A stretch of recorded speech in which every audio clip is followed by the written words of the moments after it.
Yeah, it's all a blessing. I mean, just growing up and stuff and being that Florida fan, and then finally when they made the call, me and my mom, I remember my mom had a flag outside waiting for me when I got home from my tournament, and it was just like when we got on campus and stuff, it was I just look around sometimes and it's like, this is truly a blessing. I mean, I don't know, I still thank God and thank mom and my dad for everything.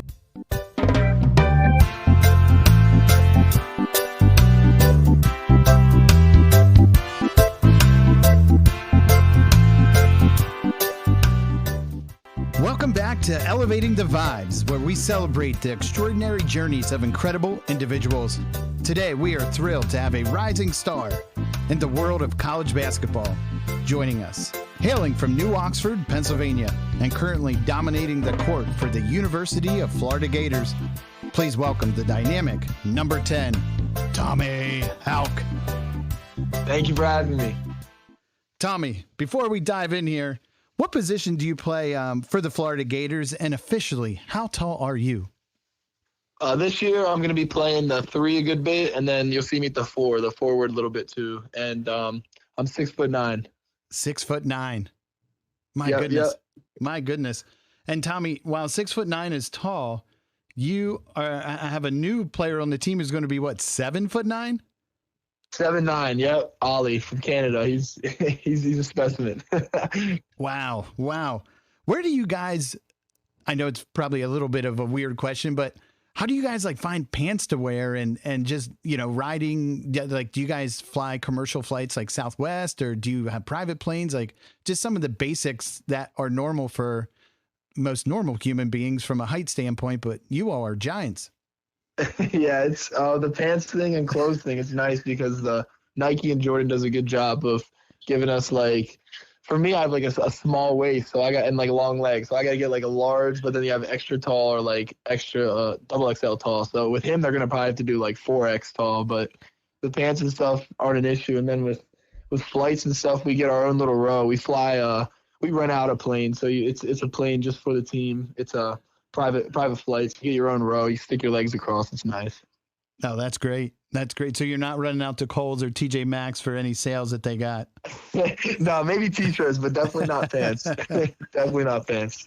Well, I know I'm 6'3", and I know just when flying Southwest with my family and so on, I'm like, this is pretty tight. I couldn't imagine some of the taller players. And kind of a side story. So where I went to college, we had Manute Bull come speak on our campus. Yeah. And we had they picked him up in a minivan and had to take the middle row out, and he sat all the way in the back.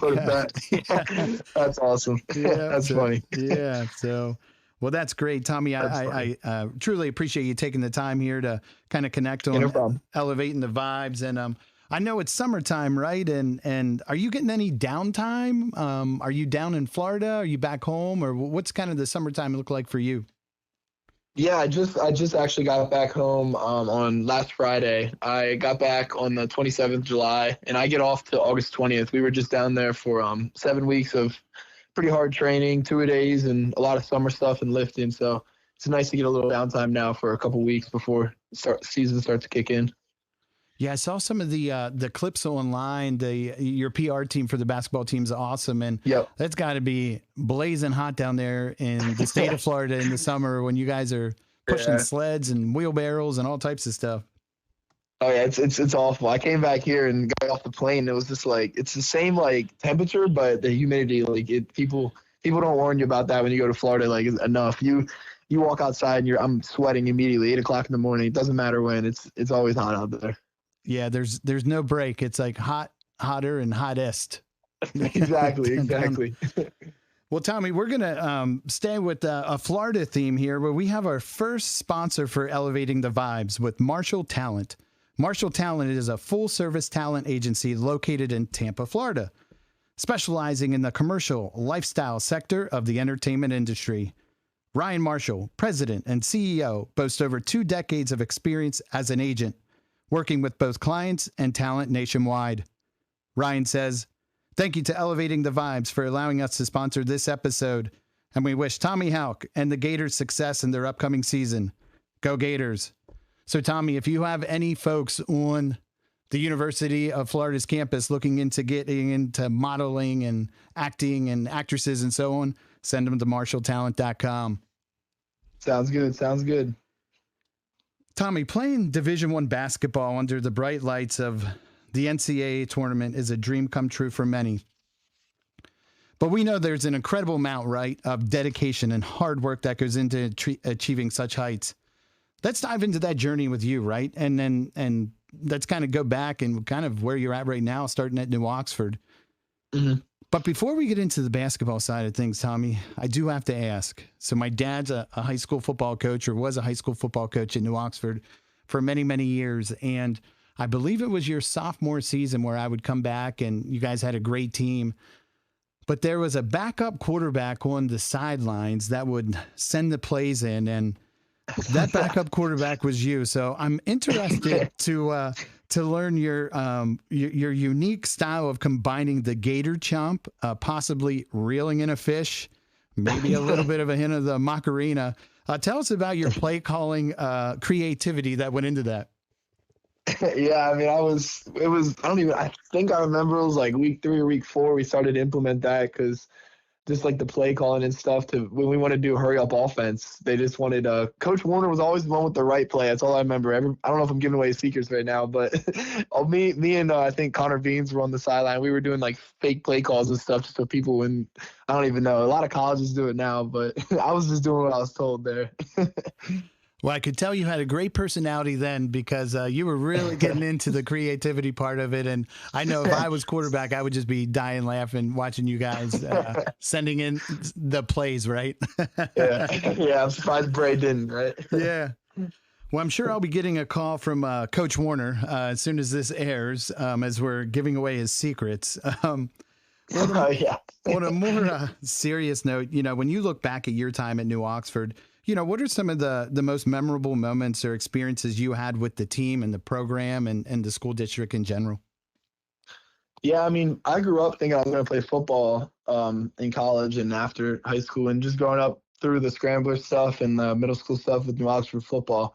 That was awesome, and that just got me to meet a lot of great people, all my friends. That was some of my best memories. And then the basketball route, just with Coach Myers and Coach Bear, Coach Horick, and some of those guys growing up, just taking that route through middle school and then eventually high school is just some of my favorite memories, and I still have to this day are from playing basketball is from the New Oxford High School, and that little state run I had in my sophomore year. I still think about that daily, man. They should have let us finish. We would have had a state chip hanging up on the banner, but overall, this is a great experience growing up there.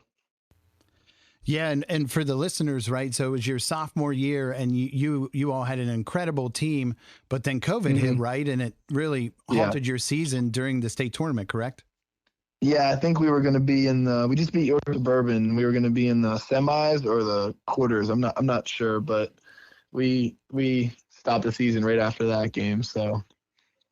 Yeah, I brought my son when I forget who you all played, but it was at Red Lion. And just an incredible game, and you guys won. And I think it was that next game that got canceled. Yeah. Yep. Yeah, definitely a great team and good memories. And I tell you, when I went to New Oxford, and whenever I go back and we watch some of your games, and just going back, we had the alumni. I think it was last year, the anniversary for the football team. Anyway, just an incredible. School district and incredible individuals and teachers and coaches. And it's really nice to go back to see a lot of those folks. And it's great that they're leading the youth. Yeah, 100%. Yeah, 100%. So, Tommy, as you kind of wrapped up your sophomore year, right, there was an opportunity to transfer to the Perkiomen School. Kind of walk us through that. How did that come about, and what factors influenced you? Because I'm sure it wasn't an easy decision, right, to leave your family, your friends, your parents, everyone.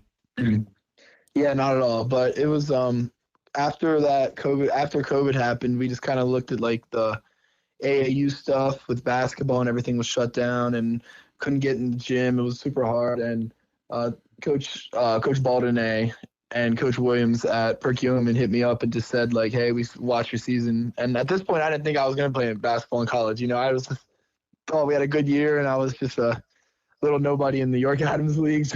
I'm surprised they even like found me, but they texted me and we went and visited campus, and I never heard of even like prep schools or anything like that coming from New Oxford. You know, you don't really get outside the bubble too much when it comes to school district and sports, but I got over there and they just told me like, hey, you're going to be practicing against Division I guys every day. That's our team. So no matter if we don't play a game or we do play a game because of COVID, like you're going to be getting really good reps. And I just kind of sat down with mom and dad, and we just thought if I wanted to move forward in basketball, like this is the route I got to do. So we just went from there.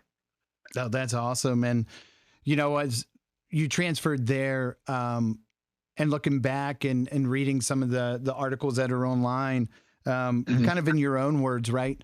Like that first year, your junior year now in high school, potentially didn't go as planned, if I'm reading that correctly, where it was like hard to transfer and then just on the court itself. Describe some of those challenges and what you had to overcome.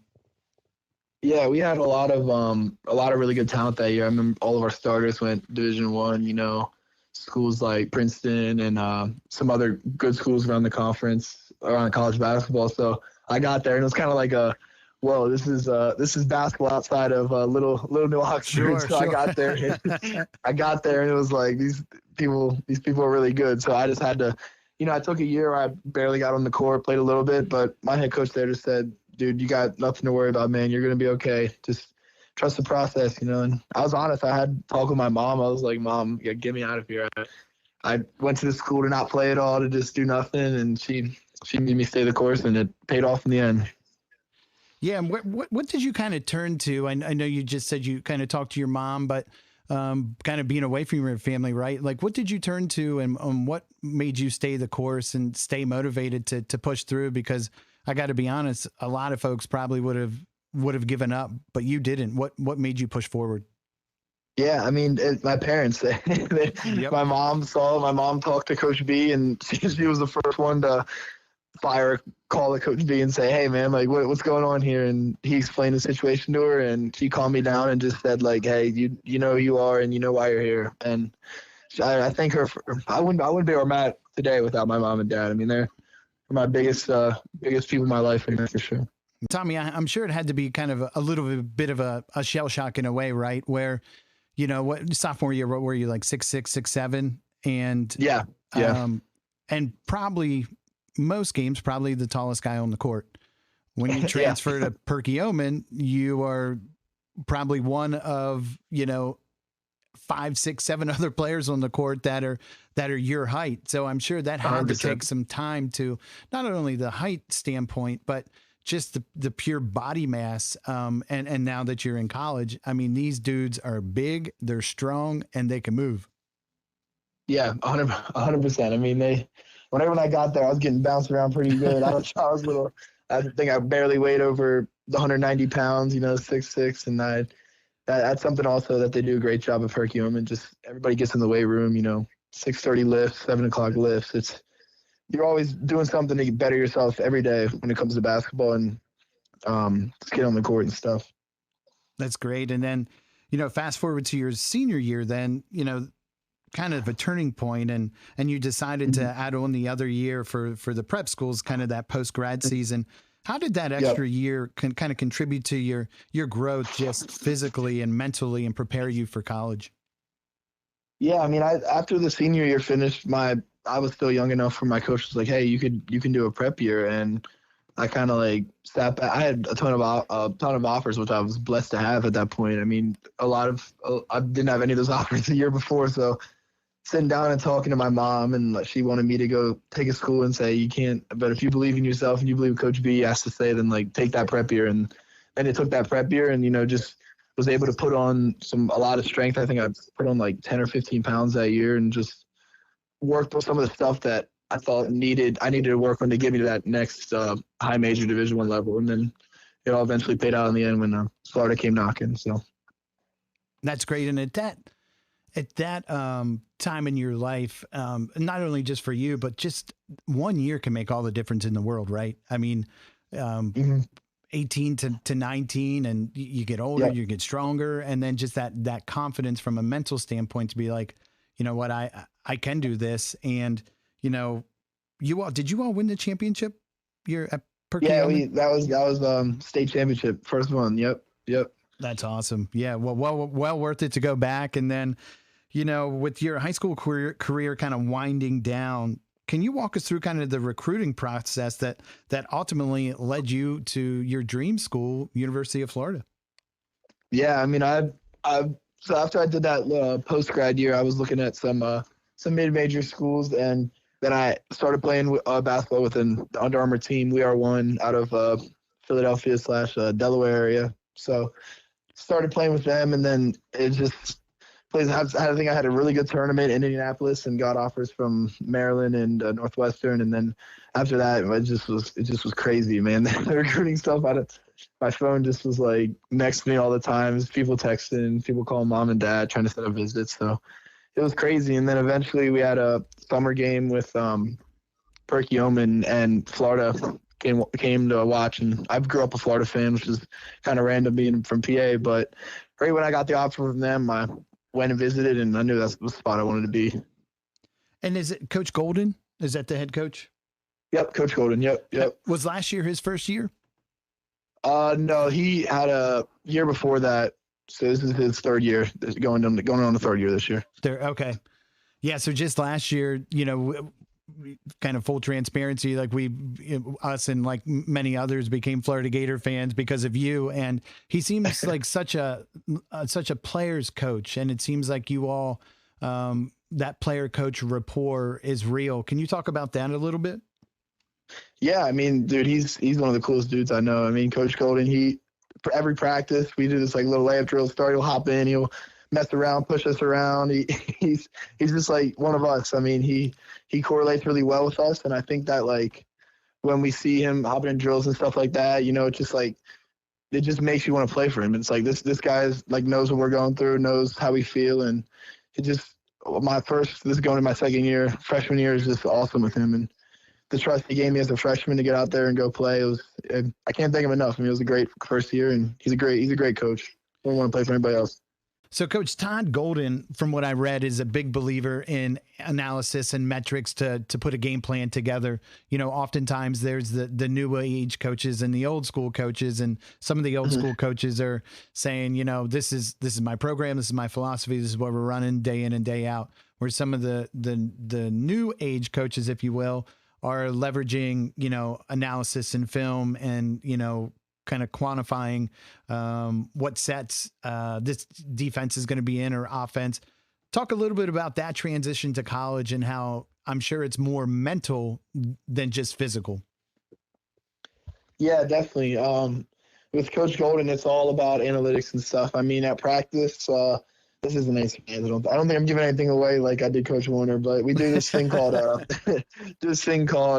hustle points. So they keep track of everything. I mean, they keep track of how many times you dive on the ground, how many tip balls you have, how many points, assists, and everything's worth like a certain amount of points. And at the end of the year, they'll gather all those points, and they'll like see like who's the lead and all this stuff. And they do that for every game too.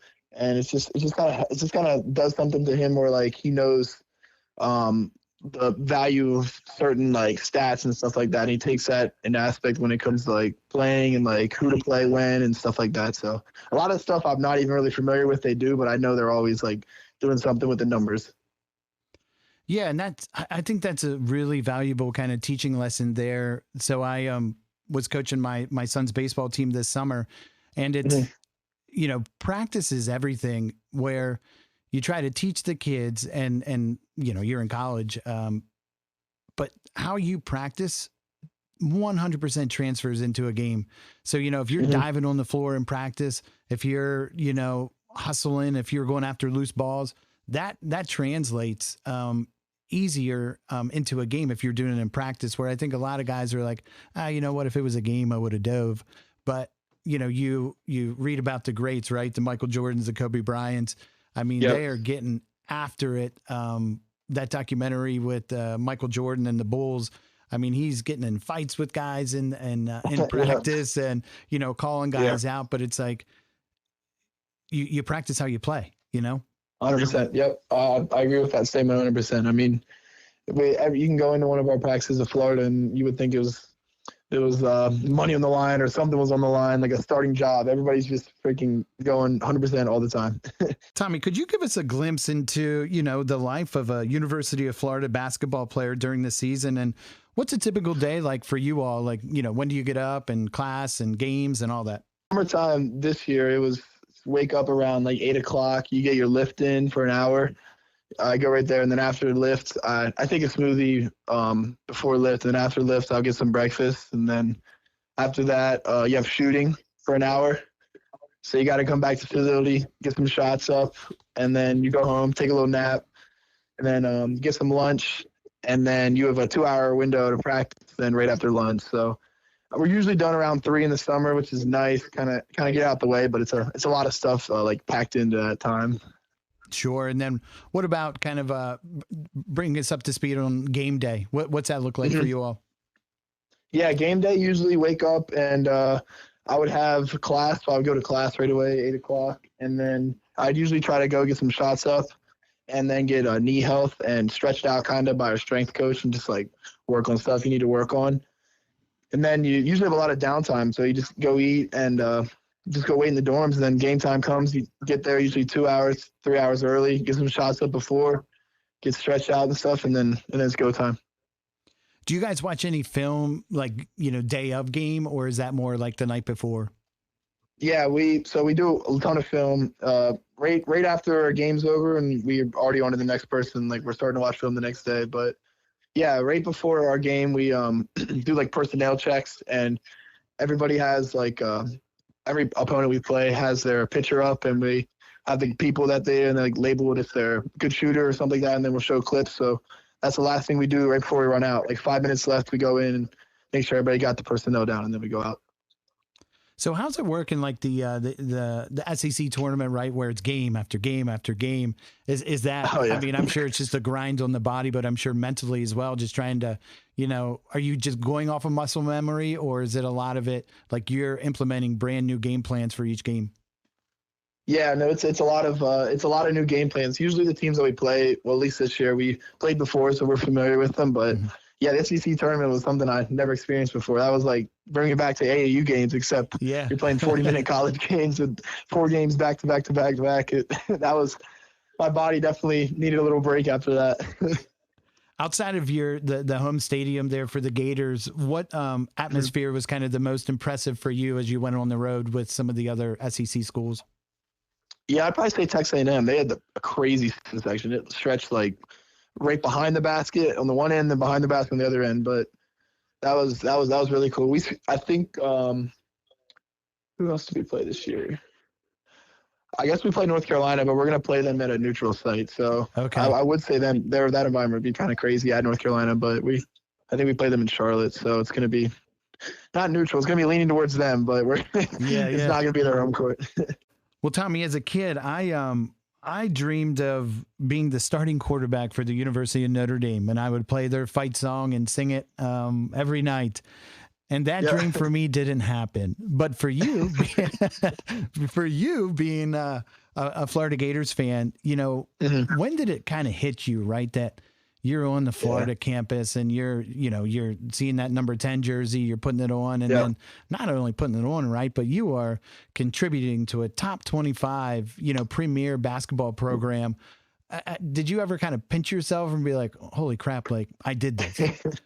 Yeah, it's all a blessing. I mean, just growing up and stuff and being that Florida fan, and then finally when they made the call, me and my mom, I remember my mom had a flag outside waiting for me when I got home from my tournament, and it was just like when we got on campus and stuff, I just look around sometimes and it's like, this is truly a blessing. I mean, I don't know, I still thank God and thank mom and my dad for everything though. But yeah, it's such a feel good story, but I know you put the work in and so on. And as you reflect back on your freshman year, what are some of the most memorable moments and experiences kind of both on and off the court? Yeah. I think some of the best things from my freshman year was just meeting the guys, and I got really close with my roommate, Alex Condon. He's from Australia. Me and him, he's coming down to PA in a couple of weeks here, but just meeting him and Denzel and Caius, my roommates last year, making those relationships with them was just awesome. And they're great dudes, and that was a plus from last year, being able to live with them. Yeah. And now, are you all on campus, or is there like special basketball housing for you all? Yeah, so we had like a special house. Like, it was all us. We had to live on campus last year, but now this year we're in apartments. So we kind of divided up. But I'm still with the Aussie. So. And talk to me about the NCAA tournament. Growing up, I'm sure you've probably voted out the NCAA brackets, and now you're playing in it, right? Like, talk to me about that experience and the watch party and all that good stuff. Yeah, that was crazy. I mean, just that whole experience right after the SEC tournament, we lost in championship, and then we went right back to the hotel, and they had a selection Sunday, I think. So we got picked, and then just getting on that court, I was so nervous, and I remember like third possession, I got a corner three, and I made it. I don't even know how. I just chucked it up there. I wasn't even thinking, but just even score and like be there, it was all a blessing. And you do got to pinch yourself when you're looking down on the court and you see the March Madness logo. Oh, sure.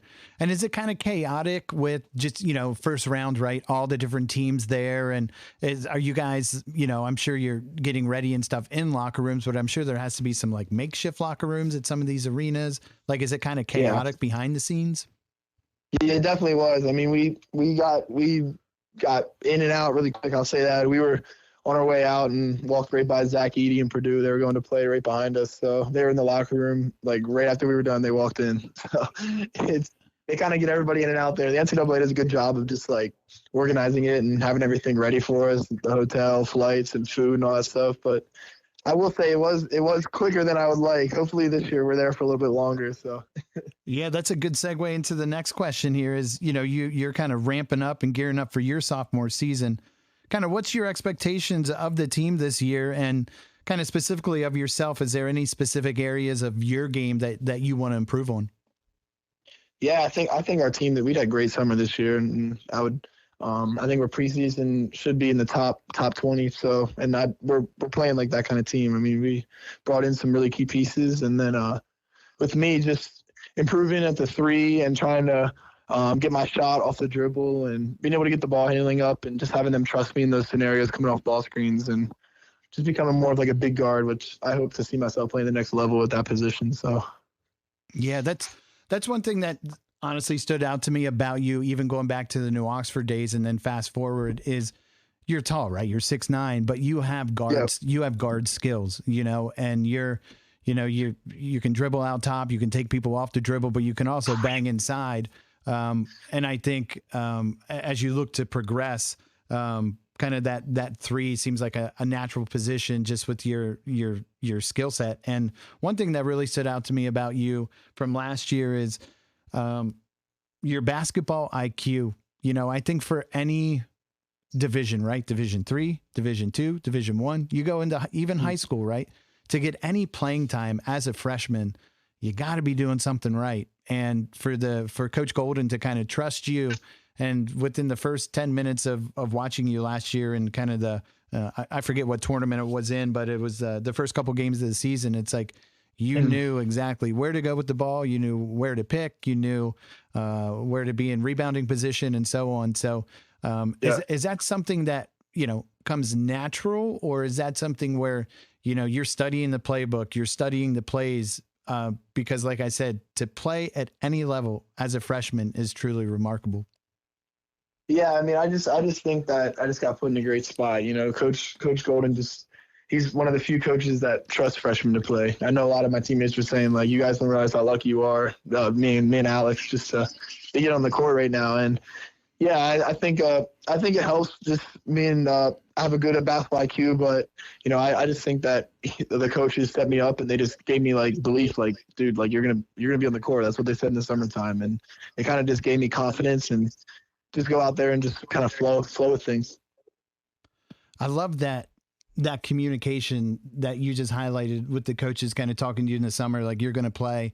I think I've played sports my whole life. I mentioned my dad was a coach. I've been around sports my whole life as well, in addition to kind of playing. And, I think, and now I'm in a leadership role, and I think just kind of communication and being transparent, it really empowers whether it's employees or athletes, to where there's nothing worse than showing up, right? Like, I don't know if I'm going to get in today.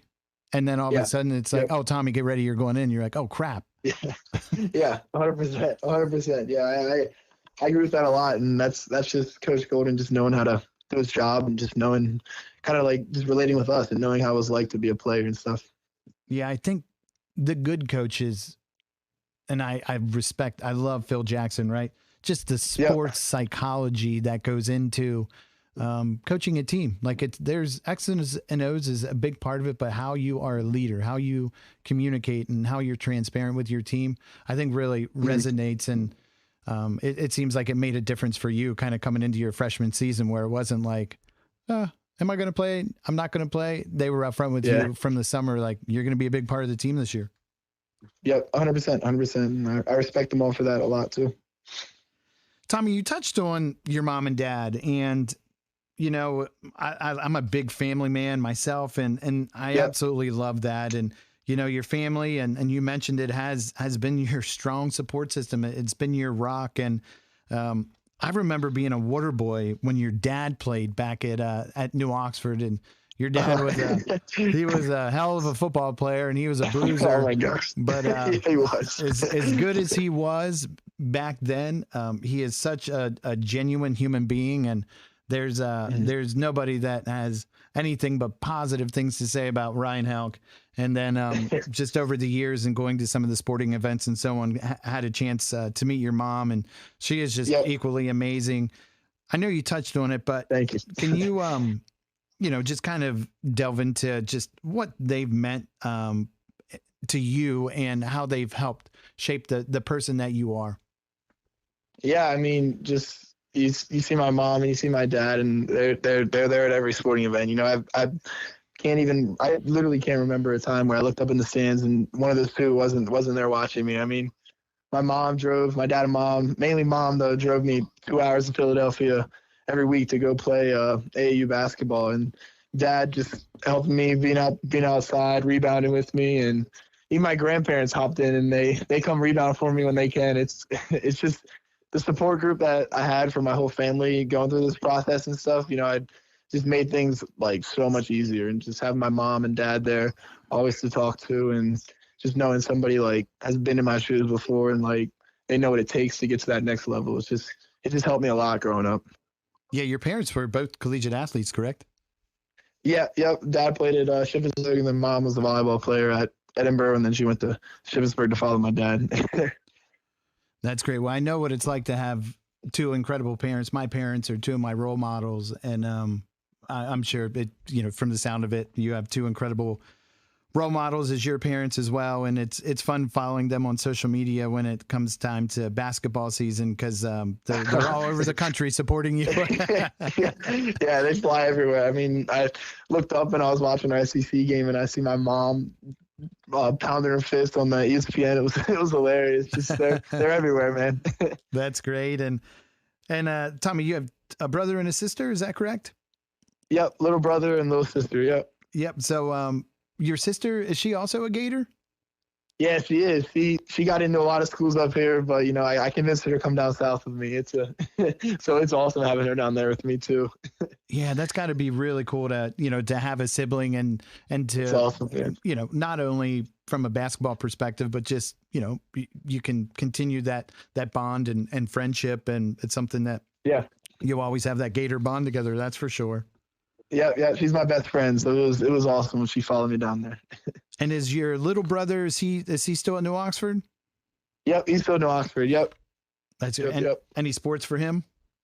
Yeah, he's on football. He does everything: football, basketball, volleyball. So he's kind of doing the same route that I did, but he's got HEDAC coming up soon. I know this week, I think so. Yeah. Oh, the whole HEDAC back in the day, Tommy. We didn't have that. Yeah. I don't even know if they call it that anymore. I'm not in tune with it, but yeah. Tommy, if you could go back and give yourself any advice with your experience through school and camps and showcases and college, what would that advice be to yourself?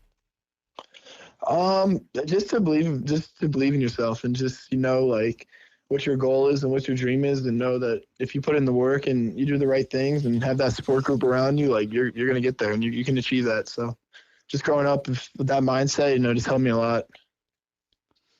And Tommy, if I could give you any advice as an old man now and a father of 4, and I used to play sports, and I would tell you to enjoy the moments, right? Enjoy the bonding with your teammates. Enjoy the 5 a.m. morning practices, the film sessions, the bus rides, because at some point it'll all come to a halt, right? But until then, enjoy those moments and really relish them, because you're having the time of your life, and absolutely love it. And Tommy, whether you know it or not, you become quite a role model for young basketball players in your hometown and beyond. It's fun when I go home and see my parents, the neighbors have your jersey on, and folks are talking about Tommy Haugh. And, what advice would you give, those kids who aspired to follow in your footsteps? Yeah, just to keep working hard, and just if you got something in mind, just go for it, and just go do it. I know a lot of kids nowadays also, they think that they need to focus on one sport or one thing only. Growing up, I played 34 sports. I didn't focus on basketball till my junior year of high school. So, I think that helps a lot, just getting out there and just going and doing things instead of staying in, and just believe in yourself and go out and do it.